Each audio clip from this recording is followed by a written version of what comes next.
Сайн байцгаана уу? Fantasy Talk-ийн 4 дахь дугаар одоо Англи Премьер Лигийн 5 дахь тойргийн тоглолт эхлэх гэж байна. За үүнтэй холбогдуулан тэгээд уугнаа амаа цагтаагаа 14 хоног завсуулаад иргэн хийж байна.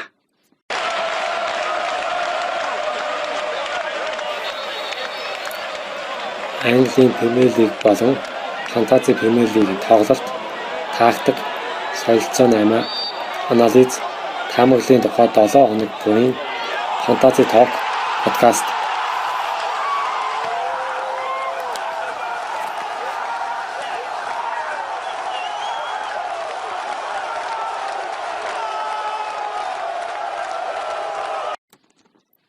За, уунагийн багийн хувьд одоо 5 дугаар тойрогт одоо хэрхэн олох гэж байна? Ямар одоо 8 хийв? Алхах чараа хэнийг тавих гэж байна? За, хүлээлт юу байна? Шинээр ах сонголгчаар Стерлингийг авсан. Яагаад ийм өндөр үнэтэйг авсан бэ гэхээр Төрүүчийн тойрогт нөгөө 8 хийгээд Робертсныг зарсан. Тэгээд зөрүүлээд Ван Анхолтыг авсан байгаа. Арай хямдхан. За тэгээд юу байсан нөө сая нэг 4-р тойрог дээр дахиад нэг зарах ирэх гарсан дээр болохоор нэг Погбаг зараад тэгээд нөгөө Төрүүчийн тойргийн үлдэгдэл мөнгөө нэмж аваад яг Стерлингийг авсан. Одоо тэгээд нэг 0.3 үлдсэн байгаа. Асаангалтан дээр Погбаг сайн тоглох гэсэн чинь харин тэдэлэн сайн тоглож ирэхгүй болсон. Яг нэг тоглолтын дээр гангараад байхгүй болсон. Сая скимтчих шиг болсон. Тэгээд одоо ер нь бол 2-3 тойрогтой бараг ашиглаж чадахгүй байна гэж бодоод Стерлингийг авцсан. Ер нь Яванда энэ Заахыг ч гэсэн салих бодолтой байгаа. Одоо яг төвийн ахс дээр болохоор Заха, Сифелус, Ламела, Стерлинг гэсэн 4 гараа байгаа. Тэгээд сэлгээд бол Андрэг өмш байгаа. За дутлахын дээр Жими Варди, за Пукийг авсан. Перминий авсныг буруул. Хамгаалтан дээр Александр Арнольд, Эке, Ван Анхолт. Гараад хаалгач дээр болохоор Диха, Патрисо хоёроос Патрисо гараанд гаргацсан байгаа. Патрисогийн хувьд бол арай илүү формтой байгаад багш байгаа. Тэгээд дээрэс нь нөгөө баг нь яг нэг тийм супер хамгаалттай ч юм уу тийм биш болохоор алин довтлогоо хэрж дээрэс нь өөрөө маш сайн формтой байгаа болохоор сейв сайн хийж л сая 4-р тойргийн тоглолтоор чинь 3 сейв хийсэн байсан.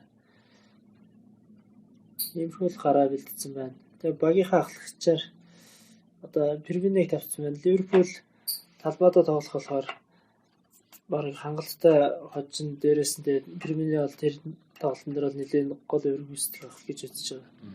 Уул нь Стерлингийг сонгоё гэсэн бодол байгаа ч гэсэн ялчгүй Перминийг сонгосон зөв гэж бодоод өөрийнхөө үзлээр тэгээд одоохондоо капитанаар тавьсан байна. За бас миний хувьд солилцоо 8 хийгээгүй байгаа. Тэгээд яг зарчгаач хүн олцсонгүй тэгээд одоос эрт байгаа юм шиг санагтаад ер нь хадгалаад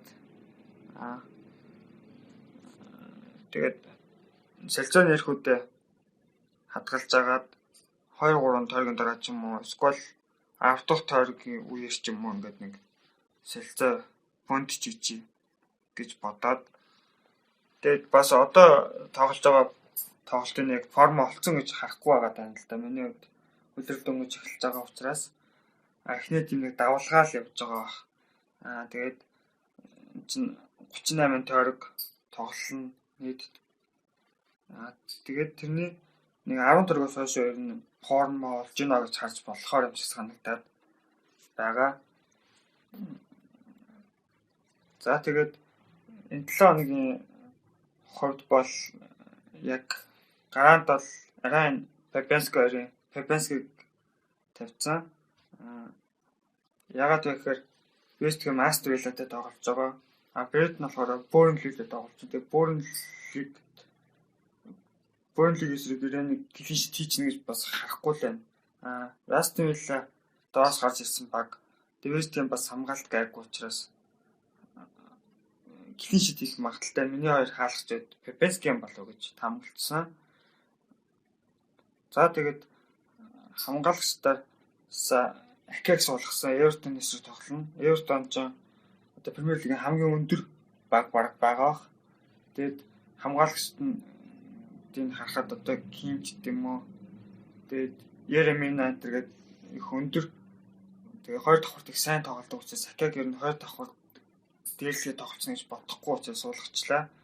Тэгээд гарааны дүр амгалчаар Дин Робертсон, Ван Холт, Тенстрам тэрийг тавиад тэгээд энэ 7 хоногт болохоор 1-4-5-1 гэсэн хэлбэрээр тоглоно гэж бодоод урдаа нэг тоглогчтой нэг тоглогч нь Пуки байгаа. Нөгөө тоглогч маань бол Кин Гринвуд хоёр байгаа. Тэгээд Кинийг бас Эвертон эсрэг голдчихно гэж бас харахгүй л байна. Голдвиснэл голдч магадгүй Кинг нэг голдчихгүй байх. Тэгээ Эвертон ч хамгаалцаатай Пикфорд ч клин шитээр тэргүүлж байгаа учраас Кингс болоод Пуки магадгүй нэг азны ч юм уу нэг гол хийж мэдгэл юм Сити их товтлох байх. Тэгээд Норвич Сити Ливерпул Премьер Лигийн баг нийлхэн тойрогтоор тоглосон баг. Тэгээд 3-1-ээр Норвич хожигдсон мөртлөө маш сайн тоглосон. Ливерпулийн эсрэг адилхан тоглож тоглосон. Тэгэхээр ойролцоо аргаар л дан тоглож Сити эсрэг бас тоглоод нэг ч юм уу гол хийж мэдэх байх. Тэрийг Пук хийж магадгүй гэж Пук гаргачлаа. Хагас хамгаалтын 5-д болохоор Сала, Стерлинг, Сигурдсон, Мес Маунт, Кентвил байгаа. Маунт бол Английн шигшээтэй сайн нөхцөл тоглолтуудад тоглолцсон байгаа. Тэгээ Вотсбургийн эсрэг тоглоно. Вулверхэмптон эсрэг тоглоно. Андуурч чинь Германы багт андуурч ш. За тэгээд Ливерпул бол Ньюкаслын эсрэг тоглоно. Энэ бол гол хөтэй. Тэгээд Ньюкасл ер нь хамгаалаад очиж байгаа хаа. Баг Премьер Лигийн хамгийн муу баг Ньюкасл байх гэдэг шиг сүүлийн 5 тойрог харахаар Сити Норвич Сититэй тоглож байна. За энэ тоглолтод бол Стерлинг бас гол тохиоллоо Английн шигшээтэй голтой, гол ассисттэй байсан. Сүүлд Английн шигшээ Косовотой тоглоод 5-1-ээр хожлоо да. Кин 2 гол хийгээд Стерлинг 1 гол ассист өгсөн шиг санагдаж байна. За тэгэхээр Стерлинг бас форм сайтай гэж харж гарах гээд байна. Тэгээд баян алсаараа бодож аваад Стерлингийг тавьсан. Тоглолт эхлэхээс өмнө бас сайн бодож байгаа. Тэгээд сольчиж бас магадгүй. Саала Стерлинг хоёрыг ер нь бол дэд ахлагч өрөө тавьчихад байгаа. Тэгээд солино ч гэсэн энээр аль нэг нь ахлагч дэд ахлагчаар солих болов гэсэн таамагтай байна да. Одоо FC багийн тухайд бол одоо 5 дугаар тойрог эхлэхээс өмнө 3-5 багтаа өөрчлөлт хийсэн байгаа. 3-8 хийсэн. Манчестер Юнайтедаас нөгөө Даниэл Джеймсийг авцсан. Тэгээд Ситигээс Силваг аваад Силва хамгаалал гол нэг хямдхан байсан учраас 7.5-тай. Джеймс 6.1 мэгтэй байлгүй бас хямдхан. Тэгэнгүүтээ мөнгө гаваад ирэнгүүт Агюрыг авсан. Тэгээд хэнийг явуулсан бэ гэхээр Стерлинг болон Никлас Пепе гээд хоёр үнэтэй дундын шугамаа явуулж ижих энэ 3 тоглогчийг аваад одоо 5 дугаар тойргийн тоглолтод гас 8 оноо гасуулах эрхтэйгээр ихэд олцож байна. Тэрнээс бол өмнөх 4 дугаар тойргийн бүрэлдэхүүн бусд нь бол хэвээрэн байгаа. Тэгээд ахлагчаар бол Агюро юу Сала юу гэдэг л хоёр тийм нэг эргэлзээний донд байна. Одоогийн байдлаар Агюрог тавьчаад байгаа. За ийм байна. Тэгээ багийн хувьд бол 3-4-3 гэсэн хөлбөө тоглох гэж байгаа. Хаалган дээр Фабиански. За хамгаалтанд Лүнцтрам, Ван-Бисака, Дигни, тэгээ Джеймс, Силва, Сала, Себалос, Агюро, Пуки, Калум Вилсон гээд за ийм хөлбөө ихэд тоглох гэсэн байгаа. Тэгээд миний хувьд бол одоо хэмдэ өмнө нас фантази тоглож байхдаа бас нэг тойрогт 2 сэлгээ гэдэг хөлбөө бас тоглодог байсан. 4 оноо гасуулж ерөнхийдөө бол тэр хувьдуулгаа иргэн шилжээр өмнө шийдсэн л дээ. 5 дугаар тойрог эхлэх гэж байгаатай холбоотойгоор одоо нэг аналистуудын хэд хэдэн бичлэгийг ерөнхийдөө үзээд үзлээ тэрийг ерөнхийдөө аман олоогоно тэгээ ерөнхийдөө нийт фантази сонсогчтой ерөнхийдөө таймлаа танилцуулаа тий. Тэгээ өнөөдөр болохоор Джеймс Алкот, Рамбо, Сужан Шах гэдэг ерөнхийдөө нэг Англи Премьер лигийн фантази лигийн эксперт 3 ерөнхийдөө нэг ярьцлагыг үзсэн нэг 30-40 минутын. За тэд нар юу ярьж байна вэ гэсэн чинь ерөнхийдөө фантази Премьер лигийн дүүм гэж байдаг. Тэгэхээр 3 дүүмийг ерөнхийдөө их онцолж байна. Энэ дүүмээр бол ерөнхийдөө одоо нэг хамгийн их сонгогдсон тоглогчид гэдэг нэг жагсаалт гаргасан чинь гаргангууд Ливерпул болон Сити дээр ерөнхийдөө бол нэг фантази тоглодог бүх хүмүүс итгэж байна л гэсэн нэг тийм дүгнэлт гарч хийж байна л да. Тэгэхээр бол ер нь бол Ливерпул Ситигээс хүн аваад гэсэн юм их шууд энэ бол фантази одоо 19-20 оны фантазигийн ерөөхдөө гол дүүн болцсон байна бичгтэйгүү. Тэгээд тэгэнгүүт мэдээж нөгөө Ван де Жекийг 51% сонгосон байна гэж байна. 6 сая гаруй фантази тоглогч тий. Тэгээ Ван Бисака, Дигни, Келли, Арнолд Ситигээс тэгээ Де Брюн, Сала, Стерлинг, Пуки, Агуэро. Ерөөхдөө ингээд Ливерпул Ситигийн дандаа ингээд голцсон. За тэгэнгүүт болохоор 2 дахь фантази Премьер лигийн дөрмөн юу вэ гэхтээ маш хурдан одоо нөгөө тоглогчдын одоо байдлыг ажиглаад сэлгээ мэлгээ одоо юм боломжууд ашиглах юм бол хурдан ашиглаа. Гэхгүй бол болдгоо гэсэн юм хэлж байна. 3 дугаарт нь болохоор бас фантази дээр их нөгөө аюулгүй байдлаа одоо тийм нэг хангаж тоглох гэх юм уу. Дандаа тийм нөгөө олон сэлгээ хийгээд хасханаа авахаар бас тоглоод байж болохгүй шүү. Тэрийг бас бодлого хийж тоглоно шүү гэдэг юм бас хэлж яана. Өгөж нэг азаа сойд байж болохгүй шүү гэсэн юм. Гэсэн энэ 3 дөрнийг л ерөөхдөө дамжлаараа зөвлөгөө өгч 3 экспертийн зүгээс бол тэгээд ерөөхдөө бас одоо хамгийн өндөр оноо авчаад байгаа тоглогчдыг бас харуулсан. Хэрвээ энэ хамгийн өндөр оноо авчаад байгаа тоглогчдоо баг үлдүүлэх юм бол гээд тэгэх юм бол хэд 328 оноо ерөөхдөө авсан юм байна. Хаалган дээр Патришо уунагийн багт байгаа тий. Тэгээд нөгөө Пан Анхолт Вестгард гээд Саутгемптны хамгаалагч ерөөхдөө доош хийж байгаа юм байна шинээр. Тэгээд Эвертны Дигни тэгээд Де Брюне тэгээ Мане, Стерлинг, Сала, Абрахам, Пуки, Агуэро гэсэн энэ хэд бол эхний 4 тойргийн дараах байдлаар одоо хамгийн өндөр оноо авчаад байгаа тоглогчтой хувийн зүгээс ярил гэсэн имийг харуулж байна. Тэгэнгүүтээ ерөөхдөө бас нөгөө статистик өгөл зүг байдгүй шүү гэсэн бас нэлээ нөгөө тоглогчдын статистик маш их анализ хийж ярилцчихлээ. Тэгээд энэ удаагийн ерөөхдөө капитан нар Брюнег тавих уу, Стерлингийг тавих уу, Агуэрыг тавих уу гэдэг 3 аль нэгийг сонгосон баг зөвдөө гэсэн юм одоо энэ 3 аналистийн нэг нь хэлсэн. Нөгөө аналист нь болохоор ерөөхдөө баг Соны капитанаар тавьчих гэсэн сонь сонголт юм яасан л да. Сон хэмээн. Тийм тоотой хэмээн Кристал Палас ерөөхдөө Спурсын талбай дээр байж тоглох юм байна. За та нөтөчөөр юу байлаа. Тэгээ ерөөхдөө нөгөө Борнмутын Харви Вестийн ерөөхдөө шинэ презид байж магадгүй шүү гэсэн тийм нэг асуултыг тавиад үлдээчихлээ нээлттэйгээр. За тэгээд энэ удаагийн онцлог тоглолтыг болохоор юу гэмдэ фантази тоглогчдын хувьд бол Сити Норвич хоёр бол яг ерөнхийдөө бол нөгөө тэгтээ Сити давуутай тоглох нь ойлгомжтой тоглолт. Харин Астон Вест Хэмийн талбайд Астон Вилла тоглолт бол маш сонирхолтой тоглолт болно. Фантазичдын хувьд бол энэ дээр л оноо ч юм уу сэлгээ хийж гоё тоглох юм бол тийм гоё боломжууд байгаа шүү гэд Вест Хэмийн Ланзиныг их онцолж байна л доо. 6.5-тай байгаа.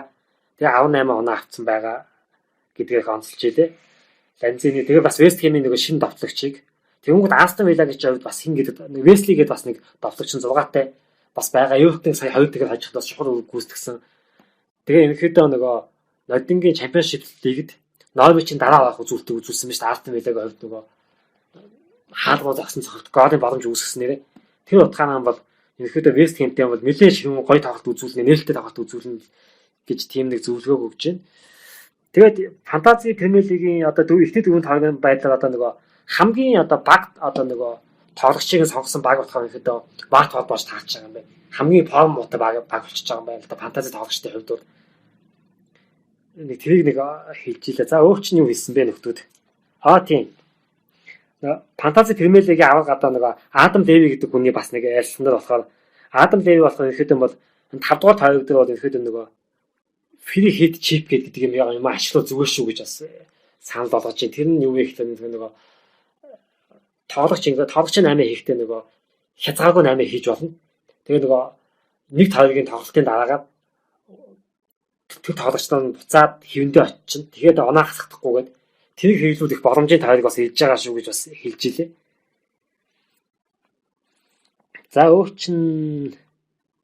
тийм нөгөө Премьер лигийн зүгээс гаргасан одоо нөгөө PDA гэдэг тийм статистик байт юм байна л да. Тоглолтын одоо нөгөө хүнд хөнгөний одоо ранк гэдэг.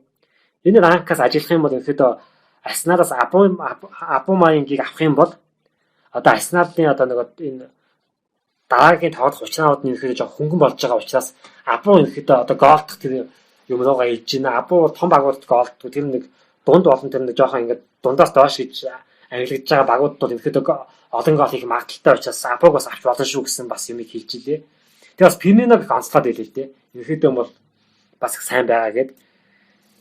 За нэг ийм их хөө. Тэгээд юунаас нөгөө энэ тавигт одоо нөгөө нэг юм уу хоёр сэлгээ хийх хүмүүст бас санал болгож байгаа тоглогч нарын хувьд бол Астон Виллагийн Весли, Астон Виллагийн Жон Макчин гэдэг бас энэ хамгаалагчийг бас хэлж байгаа юм байна л да. Энийг болохоор ерөөхдөө бол Астон Виллагийн дараагийн учраанууд бол 5 учраа ерөөхдөө гайгүй. Энэ 5 учраанаас бол Макчин ер нь 2 гол авуулчих болов гэж байгаа юм байна.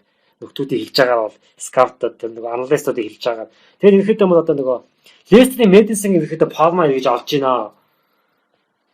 Бас нөгөө үнэлгээний 7.1-тэй байгаа. Тэгээд нөгөө өнгөрсөн 18-аас 19 оны үеэлд 34.3 минутанд нэг зохилт ингэж нөгөө хаалгаа зогчсон бол одоо эхний дөрвөн тойргийн дараах байдал 27.4 минутанд нэг удаа хаалгаа зогсож байгаа.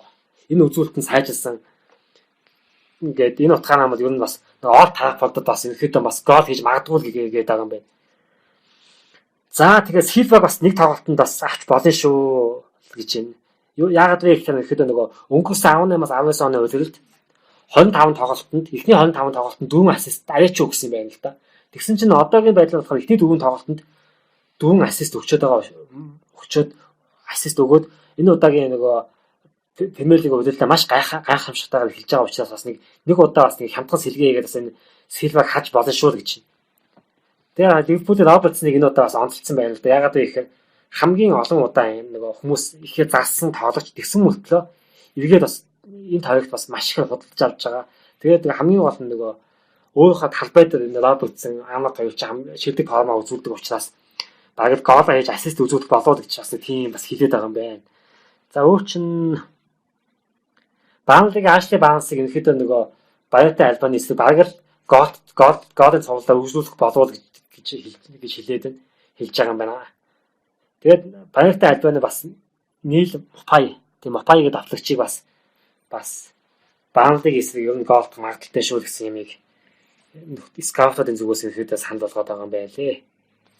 За тэгээд миний зүгээс нөгөө юуны хувьд нөгөө дэлхийн одоо нөгөө фантази премьер лиг тоглогчдыг тэргүүлж байгаа тоглогчийн ихэд нөгөө эхний 4 тавгийн тэр нөгөө багийн нөгөө 4 тавигт одоо баг тоглож байгаа тоглогчдын хэрхэн өөрчлөгдсөн бэ гэдэг нөгөө ерхий ингээд зурглуудыг нь ажилласан байхгүй. Энэ болохоор Stockton Trent гэдэг баг. Тэгээ ерхийдээ Bradbury гэдэг нэртэй хүн байлээ, англи хүн байлээ. Тэгээ нийт 358 оноо авцсан. Эхний 4 тавгийн дараах байдлаар одоо дэлхийн фантази англи премьер лигийн фантази тоглогчдыг тэргүүлж байгаа. За эхний тавигт 102 оноо авсан юм байна. Тэгээ мэдээж нэг хаалгач бол Бьорис, тэгээд Арнольд Ван Бисака, Ил Мохмади, Натан Аке, Маршал, Сала, Стерлинг, Ориги, Абумаянг, Кинг гэж аваад тэгээ Баатта сэлгээнд Ил Нинэ, Жоржино Келли гэж авсан байгаа. Тэгээд хамгийн сонирхолтой нь юу вэ гэхээр нөгөө 2 дугаар тавигт нөгөө вайлд картаа ашигласан байгаа байхгүй юу? Тэгэнгүүтээ 2 дугаар тавигт 74 оноо авсан байгаа. Тэгэнгүүтээ багаа эхний энэ тавигт байсан баг нь тийчгэн өөрчлөгдсөн. Тэгэнгүүтээ хаалгач байгаа хитинг аваад сэргээний хаалгач байгаа ранг авсан байгаа. Хоёр хаалгач байгаа хоёулыг нь салцсан.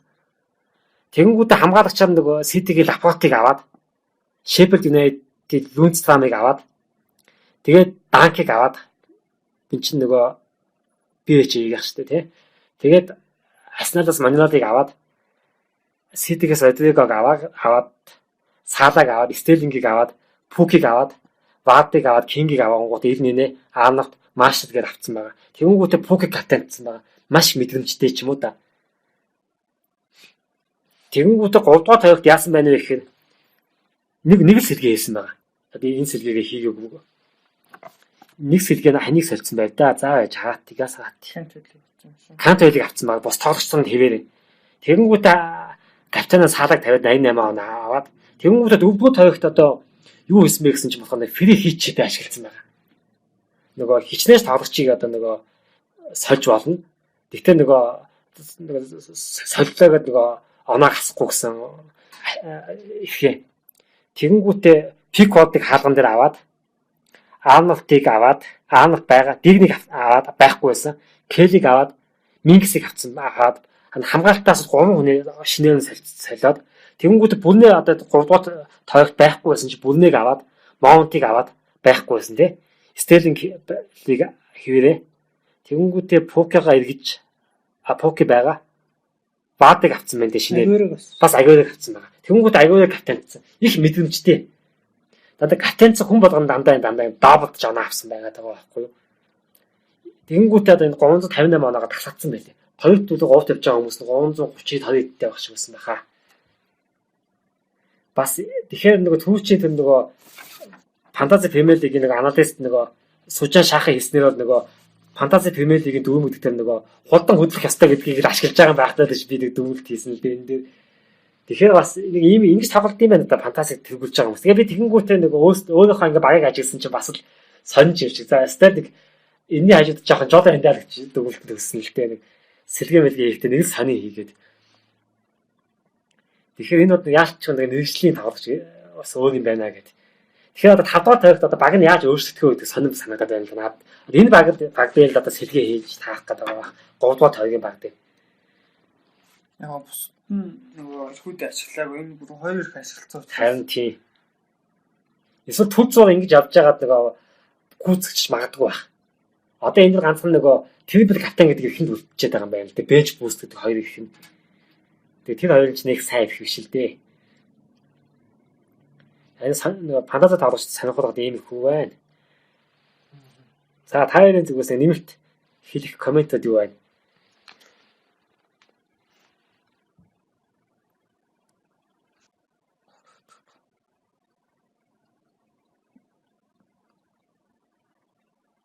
Авч болох одоо нөгөө хамгийн шилдэг 11 тоглогч байгаа даа шүү дээ 328 он эдрийг авсан мөлөө. Тэгээ 11 тоглогчийн 5 тоглогч нь одоо миний гарааны 5 тоглогч байх.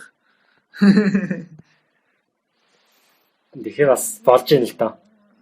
Энд дээр Вицегард ч юм уу Абрахам тэгээд бас сонгоход хэцүү байсан. Нэрнэд Пукиг бол сүүлд хүчээр авчиж байгаа шүү дээ. Тий.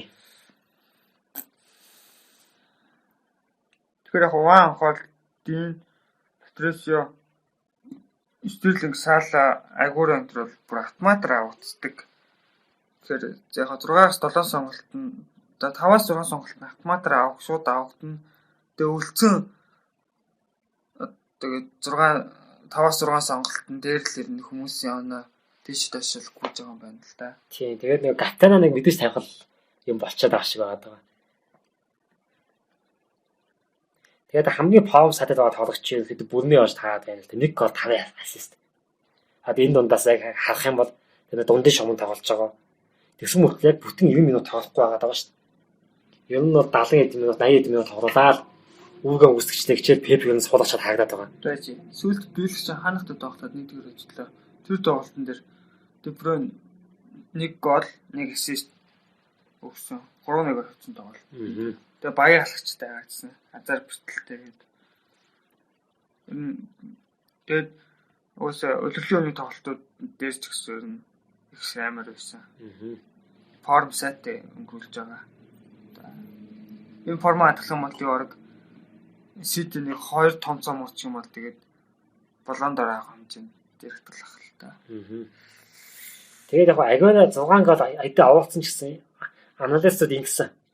Одоо нөгөө сэргээний давтлагч нь одоо идэгдэж байгаа.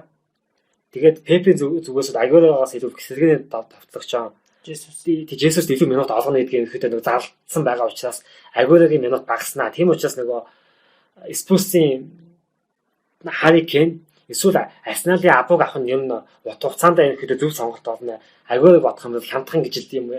Хямдхан тэгээ түүнээс гадна талбайд их минутыг өнгөрөөнө гэдэг бас юм бас яриад ийлээ л дээ.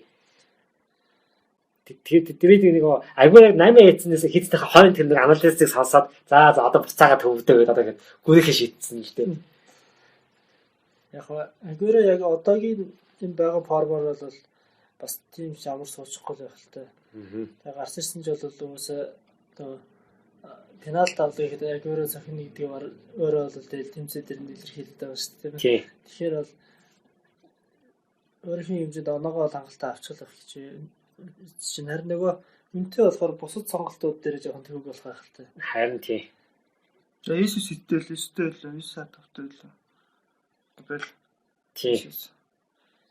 Уул нь Лакацетиг нэлээд сайн үзэх гэсэн чинь Арсенал яг Лакацетиг найдвартай гараа байлгах чадахгүй байгаа юм л да. Абуг гаргаад Лакацет чинь ихэнхдээ сэлгээ зарж ирээд байгаа байхгүй. Тэрээс одоо жишээ нь дараагийн 5 дугаар тойрог дээр бол Watford-ийн эсрэг баг ер нь Watford ч одоо хамгийн муу зүйлтэй байгаа гэдэг байна шүү дээ. Арсенал бол энэ дэр нэлээд сайн үрдөнтэй тоглох магадлал өндөр байгаа байхгүй. Тэгэхээр харин тий. Нөгөө гарааны эрхтэй довтлогч нь оноо авах боломжтой юм. Тэрс баг Лакацет гараад гарчих юм бол би хангалттай 2 гол хийж авах гэж үзэл. Тэгээ бас ич аваад 3 тойрогийн дараа тэгээ зарсан шүү дээ. Би Халбасыг авцсан. Халбасыг зааж чадаагүй. Үнэн нь одоо нөгөө 2-3 центр унтсан байгаа юм. Дараагийн тавигт одоо Халбасыг далд авуулна гэдэг заалцсан байгаа. Тэгэхээр баргийн найдвартай яг довтлогч ихээс илүү тэгэхээр хаг хамгаалтын шугамаа зузаатгч бол бараг илүү үрдөнтэй биш. Хаг хамгаалтан дээр чинь нөгөө яг гол хүмүүс байгаад байгаа шүү дээ. Стерлинг, Салах, Мане, Де Бройне тэр гэдэг нэр чинь хагас дээр байгаад байгаа.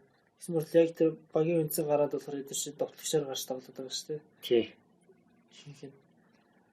Тэр яг жижиг багийн бүр тэг супер довтлогч биш бол бусдын болоор тэгээд довтлогчоор авчираа бусдын бол энэ топ багийн хагасууд илүү нэлээ оноо энэ авчрах юм шиг байна. Тий. Тэгээ яг нөгөө Тойгуудынхаа нэг сэлгээгээ уг нэг жижиг багуудын нэг давтагч юм уу дундын шумааны сольж газ тавдуулчаад буцаагаа салээд авах хэрэгтэй юм шиг байна юу ажиглаад байсан чинь. Тэгээ дундын шугамд бол Данзины Даниэл Джеймс сон говыг л онцлоод байлээ. Миний хувьд тэр нөгөө яг тэнцэл дээр гардаг шиг нэг гараагаа ингэж хамгаалалт 4-3 энэ төр гэдэг шиг яг 3 хамгаалтаа гаргаад байгаа л да. Тэр бас миний хувьд нэлээд алдаа болоод байгаа. Одоо жишээ Аки бол баг онооны баг аваагүй шүү. Тэгээд яг ч 8-ны ирэх маань байгаа учраас Акиг сольж чадахгүй дараагийн юм дээрээс солино гэж бодвол тэгэх юм бол нөгөө энэ чинь фантази дээр болохоор чинь заавал хамгаалагчтай тоглох шаардлага байхгүй. Бүгдээ хагас дээр гаргаад тоглолцсон ч болж байгаа байхгүй. Тийм. Хагас хамгаалтан дээр 5 аваад тэрийгээ 5-ыг гаргаад эсвэл дотлогоо 4-ийг гаргаж тоглуулад 3-ыг гаргаад тэгээд тоглож болж байгаа. 2 хамгаалагчтай ч юм. Тэгэхээр миний хувьд болохоор нэг хамгаалтанд нэг тийм үрдөнгөө байгаа ч гэсэн тэрийгээ салж чадахгүй нэг яг өөрөө тоглох эсвэл нэг амьдрал дээр нэг баг тоглох гэж юм шиг тийч хараад байна. Энийг дараагийн тойргуудаас яг 8-ны их хангалт хас хамгаалтууд затгаад мэдээж угаасаа хамгаалагч гэхээс илүү тэр хас хамгаалагч гол гэх юм уу ассист тавих магадлал хамаагүй өндөр байна шүү дээ. Тэр ойролцоо үнийн дүнтэй бол хас хамгаалагчаа сайн хүн сонгоод гаргасан дээр ахт гэж боддог. Яасан. Одоо нэг Вест Хэмийн эслэг Астон Виллагийн Весли дахиад голдох юм бол бонус оноо өгнө гэж хэлж илээ. Тийм учраас нөгөө Веслиг сонгох бас байж болно гэсэн л байлээ л дээ. Гэхдээ бас баталгаагүй маа. Нэг тойгоос хаж боломгүй. Тэгээ яа гэм бэ нөгөө энэ 3 одоо нэг мэрэгчлэтний тэр нөгөө ялцсан дээр 60 секундын тэр нөгөө мэдсэл гэдэг нөгөө дурын сонголтоор ингээд нөгөө фантази нэг 60 секундэд 4-5 багийг ингэж нөгөө сужаа шахт харуулж агаад Энэ багт одоо ямар засвар хийвэл дэввэ гэдэг ингээд яад юм. Тэгвэл сужаа шахах газ харангуутаа тэгэл за миний бодлоор энэ тоглогч юм бүтэхгүй дээ. Тэгэхээр энэ газ харчвал зүгээр мөгөө гэдэг зөвлөгөө өгд юм байна. Тэгээ хаажсэн чинь нэг уунагийн багт заахаа байгаа штэ. Сужаа шахныг багт заахаа байсан чи би заахад дурггүй. Заахаг нь заавал зүгээс бас зөвлөгөө өгчээсэн л таа. Заахаг хувьд юу юм бэ? Зүтгэлтэй гоё тоглодог болооч нэг үд үнтэй байж чадахгүй байгаа юм л да. Тийм нэг яг багийн нэг гарах үрдүн энэ дээр жоох юм уу хувийн ур чадвар үнэтэй. Эсвэл яг чухал зүйлүүд дээр нэг шийдвэр гаргалтанд руу явдаг шиг. Улсын хил гангаан учраас энэ жилээр яагаад ч юм тэгээд нэг формонд орж ирэхгүй буцаж ирэхгүй л байгаа юм шүү дээ. Харин тийм байна. Эсвэл нэг яг явах гээ тэгээд энэ багаас гэж бас хараад байна. Агуулгад хичнээн боломжос хичнээн хийж байгаа гэж харах хэрэгтэй гэсэн юм л да. Тэгэхээр агуурыг оронд өөр тоглогч байгаад тэгээд агуур шиг одоо 6 гол хийх боломжтой юу гэж бас харах хэрэгтэй юм шиг байна. Агуур одоо хэдэн хичнээн гол оруулах боломжтой цохилт хийгээд гол оруулж байгаа вэ гэдэг юм уу. Тэгэхээр одоо агуургоос илүү Габриэл Хесус нөгөө талбайд хамбал тэмцэлтэй. Учираас Ситигээс заавал нэг тоглогч ер нь заавал байх хэрэгтэй байна л да. Одоо хойдлын шугам гэх юм бол одоо Силва, Де Бройнч гэдэг юм уу, Стерлинг тэгээд Бернардо Силва, Слинес, Марселинес гэж ботход л ингээ харахад одоо хин ч ингээ ассистээр бөмбөгөөр ингээ тоглохчоо ингээд их хангах боломжтой учраас агуура суусан ч гэсэн Хесус агуурыг тэгээ голдол байна гэж бас Пеп харж байгаа. Бид нар бас ингээд тоглолтын нүсээр агуур ер нь итүүх их муутай. Есүс харин оронд нь гол оруулахгүй ч гэсэн голын боломж үүсгэх их гэж харагдаад байгаа. Тийм болохоор Ситигээс ер нь заавал нэг тоглогч скол хоёр хагас хамгаалагч нь заавал байх хэрэгтэй болчиход байдаг. Ливерпулээс бол мэдээж Ливерпулийн урдлын шугамын 3-ын болж өгөх хоёр нь хадаглаад нэг нь заавал байх хэрэгтэй л байна л да. Фернандо Саламанагорэ бас Тоттенхэмс бол Харри Кейнийг авах боломжтой болчихж байна. Одооноос яагаад тэгэхээр Эриксэн явахгүй тодорхой болсон. Тэгээ Эриксэнтэй сүүлд тоглосон. Эриксний талбайд гаргаад Арсеналээс тоглоход тоглолт ингээ шал өөр болоо явж байгаа. Эриксэн гарч ирсэн тохиолдол. Тийм болохоор Харри Кейний нэг голдох боломж нь ер нь Эрикснээс 80% хамааралтай харагддаг учраас Эриксэн одоо өгүүлбэрт ямар ч хэсэг явахгүй тоглоно. Нэг 10 тойрог бол тоглож байгаа гэж харж байна. Тэгэхээр агуур нөгөө Харри 10 тойргийн 5 тойрогт нь голдож байгаа гэсэн нэг тийм нэг таамаг байна. Тийм болохоор Эриксэн яваагүй учраас Харри-Кейнийг авч болж байна. Солилцооны хамааны цонх хаагдсан учраас бид нараас тэрийг авах гэсэн бодолтой байж болж байна. Магадгүй заахаа бас сайжирч магадгүй байх гэж би бодож байна. Яг солилцооны хамааны цонх хаагдсан учраас одоо үйл хүртэл дахиж өөрийгөө харуулад түүжлэх шигээ тоглоод явах боломж ч бас байгаа гэж би харж байна л да. Тийм болохоор бас заахаа авахд бас буруудахгүй байх. Өөрийг хичээж магадгүй гэж харж. Одоо Тоттенхэмс гараанд хин найдвартай гараа байж. Харри-Кейн найдвартай гараа шүү. Хавстер. Лэмэлээс найдвартай гараа хата. Эриксэн яг хөө тэр нөгөө өлөлийн ихээр нөгөө явах магадaltaй 9 сарын 1 үед явж байгаа магадaltaй байгаад гэсэн болохоор ер нь бол эхний 3 тойрогт тоглоогүй. Түр баг 4 тойрогт тоглоогүй шүү дээ. Гинтлгүй байсан мөртлөө гаргаагүй. Тэгээ сүүлд Арсенал эсрэг гарсан. Тэгээд нөгөө бас гэрээ санал хөргүүлсэн гэрээгээ сунгаагүй байгаа. Тэгээд ирээд Барс хоёр одоо үйл хүртэл одоо энэ маягаараа байх юм бол заавч нэг төвийн ахс авах хэрэгтэй. Тэгэхээр Эриксэн ер нь явахын тодорхой болцсон байгаад байгаа. Тэгээд хайшаа вэ? Иралуу Барса явуул гэсэн сонголт байгаа юм шиг үлээ. Тэгээд бас нөгөө мөнгөн дээр цалин дээр л зогсчоод тах шиг үлээ. Манайд чинь баг 100 муу авч нэг их баг авдсан шүү дээ. Гэтэл өөрийнх нь зэрэглэл нь бол одоо үнэ нь бол 80 дэш яваад өгсөн. Тэгээд дэлхийн топ одоо 10 хагас амгалч нэгэд одоо байгаад байдаг. Тэгээд одоо баг нь үнэлэхгүй ингээд байгаад байдаг. Тэгэхээр манайгийн хувьд одоо гарааны хагасууд яг найдвартай гараа их юм бол Ламела бол яг найдвартай битэх хүртлээр найдвартай гараа байна. Эриксэн одоо гарахаас замгүй Эриксэнгүй болчихор нэг яг найруулж байхгүй. Тоглолтын тим бих сүнэн бөмбөг барьдаг хүн байхгүй болчиход байгаа юм л да. Тэр нөгөө бужигнадаг Лукас нь бужигнана, Ламеланд бужигнана. Тэгээд Дели Али чинь бас нэг бужигнсан тоглолттой. Тэгээд бужигнаанд бас нэг азар гол орно. Тэгээд орохгүй бол тэгээд орохгүй ч гэдэг юм уу.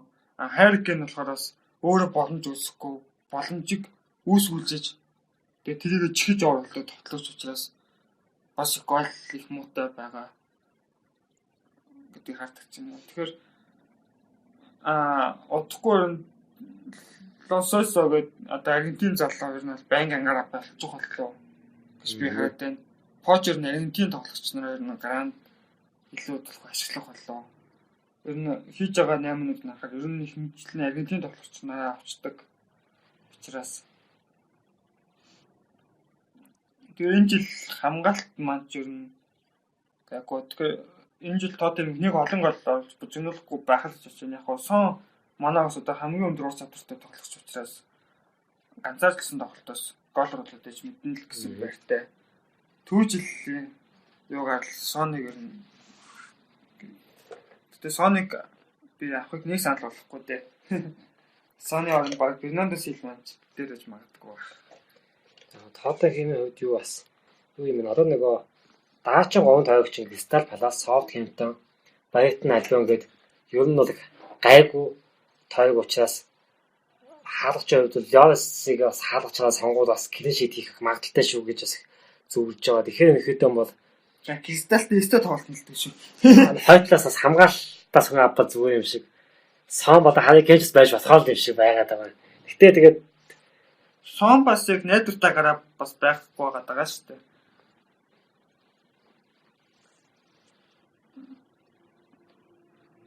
Гэтэ нөгөө манайх нөгөө сэлгээ юм уу те. Учраас ер нь тоглогчдын авчхад ер нь гэмгүүдээ найдвартай хүн байхгүй ч гэсэн тоглох минут хуваагаал тоглож байгаа гэж хараад. За тэгээд энэ тойрог төр бол нь Арсенал Watford-тэй тоглох юм байна. Тэгэхээр Арсеналаас нэг тоглогчийг авчвал Watford эсрэг авчвал их атайхан юм шиг. Надад бол Арсеналаас нэг хагас дээр Себадос л байгаа.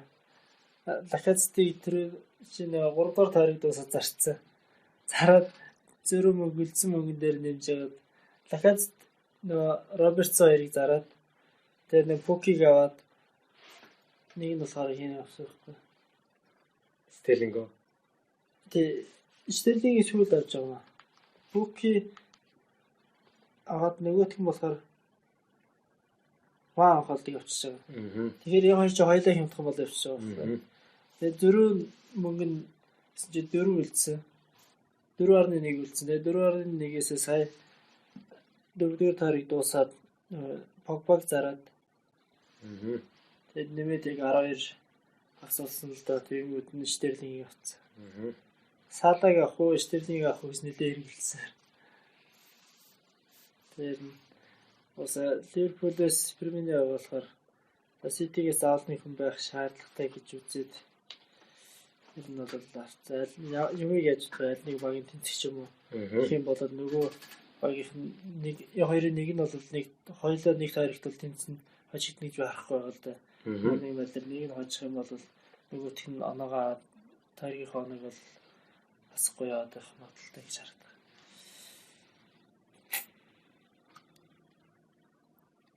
Энэ тойргийн тоглолтууд чи үзэд их боломжийн хуваар байгаад байгаа юм биш үү? Хагасны 7:30-аас Ливерпул Ньюкаслаар эхэлж байгаа юм байна шүү дээ. Тэгээ 10 цагаас бараг энэ тойргийн баг хамгийн гол тоглолт нь юм шиг байна да. Маню Лестер 2 ийм тоглолтыг үзэж бас болох юм байна. Leicester City хоёрын Ер нь тоглолтыг. баг энэ тоглолтоос Маний Лестер хоёрын тоглолтоос ер нь хэрвээ Лестер хожчих юм бол Маний энэ жил ер нь хэр амжилт харах вэ гэдэг нь баг харагдана даа. Одоо 4 тойрог явж байгаа 5 дахь тойрог. Дээрээс нь тэгээ яг нэг тим одоогийн форм бол яг ойролцоо байгаа баг. Тэгэхээр яг Маний үнэхээр сайн сайжирч чадах уу, ирж чадах уугүй юу гэдэг баг эндээс харагдчих болов гэж хараад. Яг топ 4 рүү орж чадах уугүй юу? Манюгийн тоглогчдын нөгөө хөөсөрлөөгүй юу гэдгээс харах боломжтой юм шиг байна. Daniel James-ийг бас хөөсөрчөөд байна уу? Үнэхээр сайн байгаад байна үүдэн бас харах боломжтой. Уэлсийн шиг шогтой дуудагдаад тоглолцсон байлээ. Гэхдээ тэр тоглолтод бас нэг аваач оцоосон тоглолт үзүүлээгүй. Тэгэхээр энэ зарлаг бас энэ тоглолтоос хааж болохоор юм байна. Листер дээр нэг ихэр хамгаалтын донд яаж тоглох нь вэ гэдэг. Тэгээд шууд 12:30-аас Norwich City, Manchester City гээд бас гоё хоёулаа нийлдээд тоглолттой хоёр баг. Тэгэхээр энэ гурван тоглолтыг дараалал үзчих болох юм байна. Потенциал бас 9 цагаас Bournemouth, Everton, тэгээ 11:30-аас Watford, Arsenal гээд хатаахан тоглолтыг бас үзчих болох юм байна. За энэ нөгөө Liverpool, City тэгээд Arsenal энэ гураас бусд нь бол бараг яг ойролцоо формтойгоо баг тоглож байгаа юм шүү дээ. Энэ хоёрыг дээр. Тэр нь бол аль нь ч хожих магадaltaй. Яг би бол Arsenal-ыг айлын талууд дээр ч гэсэн Watford-ын яг одоогийн байгаа үзэлтэй хараад хожчих болоо гэж хараад байна л да. Гэтэ яаж магадгүй. City бол дэж угаасаа хангалттай хожно л гэж тоглох. Тэгээ Norwich харин ямар ч тоглолт гарах юм байгаа. Тэр нөгөө Liverpool-тэй тоглосон чигээ тоглолт гаргаад хэрвээ гол алдаад илэрхийлчихвэл бол ер нь бас нэлээд сайн үзэх. Энэ их нээлттэй тоглох бол байх болов гэж бодоод байна. Liverpool Newcastle-ыг бол бас тодорхой гэж хараад байгаа. Арай одоо нөгөө стратеги тэр өдрийн одногүйгээ тажчихгүй болол Аа нөгөө Enfield-д одоо нөгөө ямар ч баг гэсэн хүнд байдаг гэдэг л та. Тэгэхээр ер нь баг талбай гэдэг чинь баг хожуулчаад байгаа л да. Ливерпулийг юусэн шууд. Сүүлийн хэдэн тоглолт илүү арга хождойг байгаа. Тийм. 10 хэдэн тоглолтчлаа хождойг байгаа гэсэн. Ливерпулийн фанатуудын тэр сэтгэл зүй гэдэг чинь их амар л та. Тэгээ одоо нөгөө 10-д лиг төрүүлсэн. Дээрээс нь Премьер лиг төрүүлэх хэмжээний өрсөлдөөн үзүүлж байгаа. Нэг баг төрүүлсэн салгаагүй зүйл байна. Энэ юм тий. Тэгэхээр чинь нөгөө яг одоогийн байгаа сэтгэл зүйгээр тулцсан байгаа л да юм байна. Ямар ч багтаа 20 дэд ямар ч багтаа тулсан хожид гэсэн сэтгэл зүйтэй байгаа. Хэрвээ яг энэ Премьер лигийн жижиг тойрог дээр энэ жижиг багт эсрэг чи өөрөөсөө жоохон формотой баг эсрэг хожигдох юм бол Ливерпул ер нь нэлээ эвгүй үнэлтэнд орж иж магадгүй гинт. Яа жижиг багуудад хожигдох юм бол нөгөө City-гээс тасарч байгаа магадaltaй учраас City Ливерпул хоёроо одоо ямар ч багтаа тоглосон хожно гэж тоглохгүй бол өмнө нь бол шууд City гэдэг байсан. Одоос бас City Ливерпул хоёрыг нэг нь гэж үлддэг болоод байна. Тэгээ City бас энэ жил их орон гараанд байгаа хамгаалттай үдих. Родриго бол одоо байн гараанд гарч байгаа. Тэгээд бас баярнаа ойлгож чадахгүй байна уу? Эсвэл Испанидах тоглолтоо болохгүй байна уу? Бос сайн биш байгаа. Яг нөгөө сайн орлохгүй л байгаа. Испанид тоглож байсан өөрийнх нь нөгөө шудар нь болохоор бас довтлоход хэмждэг руу байхгүй. Тэгэхээр яг нөгөө энэ City-гийн тоглолтын хэм маяг болохоор чинь яг үндсэн байрлалаа авах хэрэгтэй гэсэн тэр нэг юм байгаад байна шүү дээ. Тэрэн дээр баригдаад бас яг тэр тоглолтонд бас орж ирэх чадахгүй байгаад байна. Тэгээд нөгөө мэдээж угаасаа Премьер лигийн нөгөө ширүүн тоглолтын нөлөө бас гарч байгаа л да. Биеийн тулаанууд юм дээр давхрын тулаанууд тэрэн дээр ялцчихээ тэгээд ур чадрын хувьд сайн байлээ. Яг хөө тэр нэг биеийн контактны юм орж ирэхээр базар их тийм алдаанууд гаргаж байгаа хэл та. Бас нэг сайн чигтрэхгүй юм. Яг нэг өглөөний өмнөх физичний тоглолт 3 тоглолт тэгээд одооны нэг 4 тоглолт тойргийн 4 тоглолт тэгээд 7 тоглолт зүтгэл энэ багтаа хийж байгаа гэхээр бас Атлетико Мадрид байсан тэр нэг Родриго Кулефин гэдэг бас хэцүүлэх шиг байна л та тийм. Уусаагүй байж зүтгэл юм. Атлетико Мадридын нэг Родриго нэг тоглолтыг үзсэн. Үнэхээр сайн билээ. Тэгэхээр бас тэр нөхөр багтаага уусчих юм бол Сити одоо болмол сайн болох нь бас Ливерпулийг бас нөгөө Салаг хамгаалцдаг болно гэдэг аналистууд хүмүүс их яриад байсан. Тэн чи бас Салаг хамгаалж чадахгүй байгаа л юм. Тэгэхээр бас Ливерпул бас Салагаас хамааралтай юм шиг мөртлөө Салаг хамгаалж чадахгүй бол тэгэл уртлын 3 шугам бол аюултай хിവэрээ. Тэгээ дундын 3 бол тэгэл ер нь хамгаалагч. 3 тоглогч 7 хамгаалагчтай баг байгаа даа. Хоёр асис хаяг шавн байгаа. Яалт Родригогийн хувьд нөгөө одоо Атлетико Мадрид тоглож байсан сайн тоглолт гэдэг байна шүү тийм ээ. Тэрнэр ч болохоор юу байхгүй. Тэрийг харснаар бол Мадин Атлетико Мадридийн хамгаалт бол ер нь хөвшөрсөн л дээ ялч юм. Тэгээд энэ жил бол нэлээд эрс шинжилт хийж байгаа. Тэрэн дээр бол яг яалтчгүй нөгөө Гүтийн дэсвэрч ч юм уу одоо тэр үзүүлэлтээр ялгарх нь угсаа Родриго байхаас өөр сонголтгүй болцсон. Тэр нэг тоглолтыг маш сайн гаргаж үзүүлжсэн. Тийм л юм харагдаж байна л да. Одоо нөгөө хажууд байгаа хэд нь бол бүгд яг адилхан хэмжээний топ төвшөнд байсан болвол Родриго тэгж амар ялгарч харагдахгүй байсан байх л та. Гэтэ яг хоо Пеп чинь нөгөө одоо манад ирсэн Индобеле гэдэг нөхөр багааслаанаас ирсэн Францад сая бэртцсэн. Тэрийг тэгээд Дели Арас гээд Вестийн Англи хаас хамгаалагч бас Английн шигшээ тоглож байгаа. Тэгээд Родриго 3-аас сонголт хийсэн гэж ягдаад байгаа. Тэгээд нөгөө Сити аваагүй учраас Индобеле манад Сити голлоо тэгээд манад ирнэж байгаа юм л да.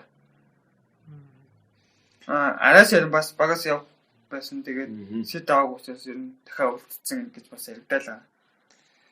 Тэр энэ тоглогч ч одоо өөртөө багаа сонгож ирдэг болчихоо зүгээр аюултай. Биш үү. Ливерпул Сити хоёр тэгээ саалт явах юм бол тэгээд энэ татгалцаа тоглож байхгүй болчиход л гэсэн юм. Ситигийн бас тэгээд Апотыг гинтсэн. Тэгээд одоо Стоунс ах, Отмондыг ах гээд маш олон асуудал байгаа болцсон байл л дээ бас. Стоунс бол Английн шигшээтэй найдвартай гараасан чи энэ жилээс Эвертны Кин гараад байгаа. Кин Магуайр хоёр хослоод тэгэхээр Стоунс бас нэг жоохон орон гардчих гад байгаа болохоос ш уур чадвар өнтертэй пассатай хамгаалагч. Отменди бас орон гараа. Отменди ч баг ер нь баг уул явах уугүй юу? 100 баг явах уугүй юу байгаад байсан. Сити ингээ хамгаалалттай үед айгу их орон гараа. Жинжинко ч бас ер нь дэвшлүүлчихэд байгаа шүү дээ. Ер нь бол миний хувьд бол тэр Ситигийн хамгаалтын бүрэлдэхүүнийг би угаасаа анхнаасаа тийм сайн гэж харддаг байхгүй юусэн. Тэр хүмүүс яг тэр нөө нэг тухайн багийн тоглолтын хэм маяг гэдэг байх. Тэр дасгалжуулагчийн тоглолтыг тэгж удирдах байгаа ур чадвар л гэж хараад. Тэрнээс яг тэр хамгаалтанд байгаа тоглогчдыг бол би угаасаа тийм амар сайн хамгаалагч гэж юус харахгүй байна. Энэ жил бол нэг хамгаалагч авсан чинь тэр хагас хамгаалагч шиг тоглодог. Жоо Кансело гэдэг юундээс нүдэлэн тэр нэлээд тэр мөнгө өгч авсан тий. Данило ч угаасаа нэг яг доктороор хамгаалж байсан. Хагас байсан. Бараг докторчоор давчвал бараг нэлээд баярлах нөхөр байсан. Тэр чи яг тэрнтэйг адилхан Кансело гэдэг бас нэг хамгаалагчаас илүү хийхээ алддаг амар топ төвшний баг тоглож Данило ч юм бол ингэ дохинд яваад гэдэг тийм сайн тоглогчсэн л арай сакс тоглож байгаа юм шиг дохинд явчихдаг тийм хамгаалагч байсан. Яг нэг давтал нь бол нэг хурдтай. Тэгээд ер нь бол довтлоонд сайн дэмждэг л дээ. Ассистны пасс сайн хийдэг. Тийм л хамгаалагч байсан. Тийм. Би Ювентуст очингуудаа Сколдод авсан байлээ. Тэгэхээр яаль ч нэг довтлох дуртай гэдэг энэ харагдаад өршөг байна. Бензил ч нэг. Тий. Би Ситигээс тэр Канселогийн тоглолтыг хармаар л байна. Уг нь аль юу үнэхээр бижигнэлтэй. Тэгээд яаж тоглох юм бол тоо Сити үүлнийг хамгаалагч авах болоо да. Премьер лигт яг ингээд нэг бөмбөг илүү эзэмшээд боломж олох гэх тоглолттой болчих واخ. Агуулгад лигт энэ хамгаалтын бүрэлдэхүүнтэй бол тэгээл нэг газар очоод засахаа л харагдаад байгаа. Харин яваад л ч нэгээс хоёр тоглолтод асуудал шийдэгдчихдэг. Премьер лиг бол улирлын төвш учраас нөгөө бөмбөг байж тоглоод ингээд болцоод байна л та. Нөгөө тоглолтыг өдөртөж тоглоод тэгээд тэгээд яваад л лигт одоо амжилт үзүүлэх байгаа шалтгаан зүгээс хамгаалалт муу асуудалгүй гол хийчихэж байгаа. Тэгэл хамгаалтанд очигтой хичээд унцж байгаа шүү дээ. Энэ бол тэгээд манай товчсон шалтгаан чинь тэгэл ваар биш өөрсдөө нэг орон гар хамгаалалт байгаа шүү дээ. Тэгээд дээрэс нь нөгөө Тоттенхэм ч өөрсдөө маш хамгаалалттай байсан учраас гараад ирж байгаа. Нөгөө урд нь гэх юм бол хамгаалалттай баг яага явдаг хэрэг нөгөө Атлетико Мадрид 2 пенальтсан шүү дээ. Тэрнэр бол Атлетико Мадрид тийм амар довтлож байгаа байхгүй юу? Яг нь довтлж байсан л дээ. Гэхдээ бол тийм амар онцгой байгаагүй. Тэр хамгаалалт сайн байсан. Тэгээ хагас хамгаалалт нь ч гэсэн маш сайн байсан болохоор ялч шүү нөгөө багууд нь бол өчрөхгүй байгаадсэн л дээ. Нэг Ливерпул шиг байсан шүү дээ. Урдаа нэг Саалаас нэг Гризман нэг гүдэг нөхөртэй. Тэгээ нэг Лимар гээд бас Караска гайг байсан. Тэгээ нөгөө Ливерпулийн хувьд одоо болохоор чинь урдаа 3 төвийн хагасудаас бараг илүү тэр нэг арын 2 хамгаалагч бол бараг нөгөө цогцлох эрхийн тэр довтлооны эрхийн барыг тэр өөртөө өгöd байх шиг байгаа юм. Яг таар бол үндсэн байрал дээр байна. Гэхдээ довтлоон дээр ороод ирэх юм бол 16 хаднаас бол цогцлох эрх чинь байгаа гэдгийг тэрийг нээлттэй өгсөн шиг байна. Бараг нөгөө хэдээсээ сайн зөгчил л дээ угаасаа тэгээд тэрээр л угаасаа тэр өөртөө ихтэй л. Робертсон бол нэлээ их зогсон. Гэхдээ боломж өсгөх чадахгүй лээ. Энэ жил бол яндаг байгаа юм байсан. За чи сайн Робертсон жишээ чадахгүй байна. Шотландын шгшөөгийн ахлагч. За сая хаанхтай тоглолоо. Хожигдсан. Германд тоглолоо. Алекс Арнольд ч юм бол Англи баруун жигүүр дархан баруун жигүүр болсон байлээ. Зүүн жигүүрт нь бол тэгээд чиглүүлгүй үүж байгаа. Тэгэхээр шгшөөгийн баг гэр нь аль тоглогчдыг дуудаад байна вэ? Тэнцэр тоглогчдын форм шууд харуулчихад байгаа юм л да. Хэдий нөгөө нөхөрсөг тэнцээ Европын үлдэрсэн шатны тоглолтууд ч гэсэн хамгийн сайн форм тоглогчдод дуудчихж байгаа шүү дээ. Ер нь бол баг болох гэж дуудаж байгаа шүү дээ. Ингээд байнга тоглож солигдож байгаа учраас.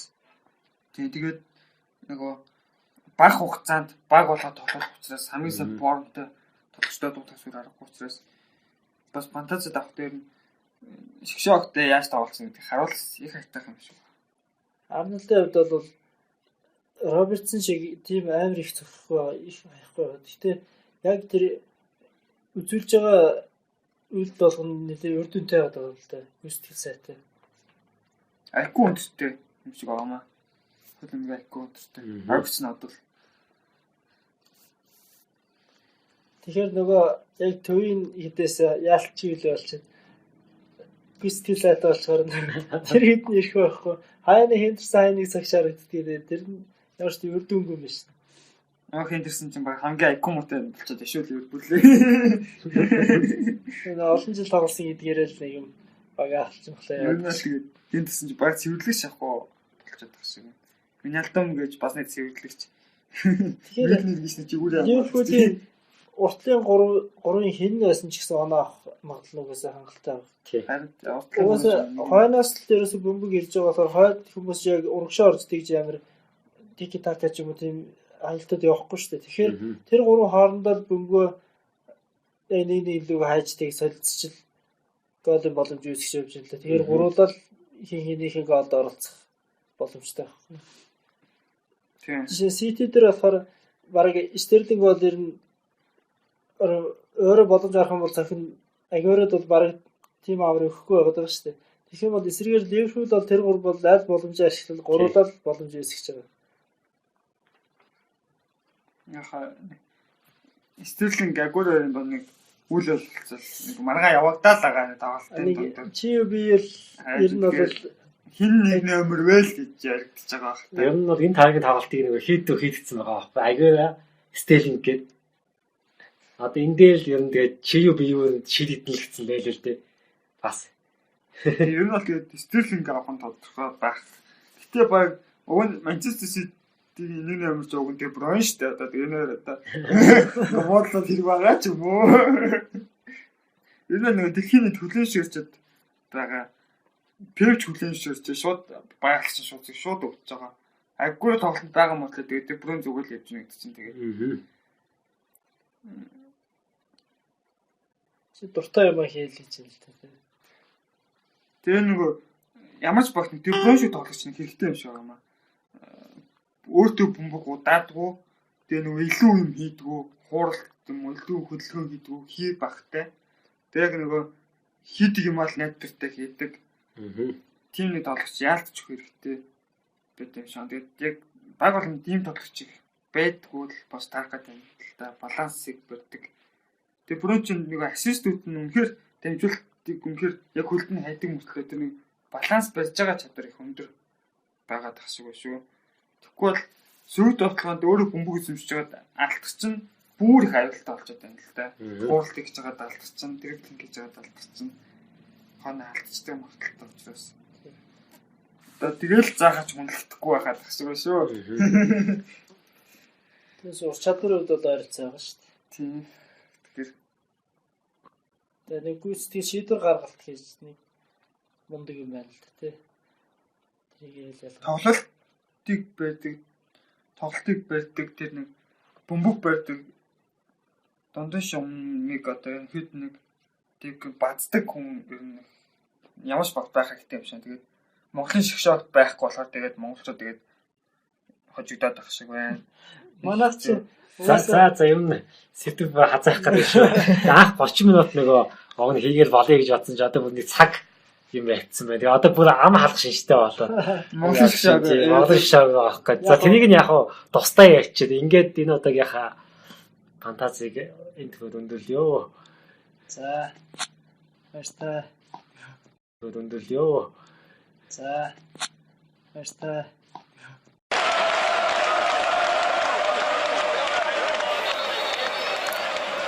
Английн Премьер Лиг болон Фантази Премьер Лигийн тоглолт, тактик, солилцоо 8, анализ, таамаглалын тухай 7 хоног бүрийн Фантази Ток подкаст